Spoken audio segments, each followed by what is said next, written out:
अघिल्लो भागमा चाहिँ मैले किनेमा कसरी बनाउनु पर्छ मैले देखाइसकेको थिएँ।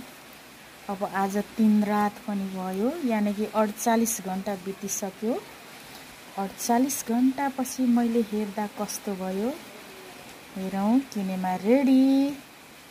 Wow, yummy jelly.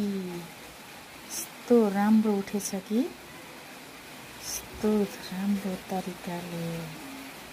यस्तो यो तार तार परेको चाहिँ एकदमै राम्रो उठेको अरे। एकदमै मिठो परिकार। यसलाई अचार तरकारी बनाएर खान सकिन्छ। अचार चाहिँ एकदमै मलाई मिठो लाग्छ टमाटरसँग।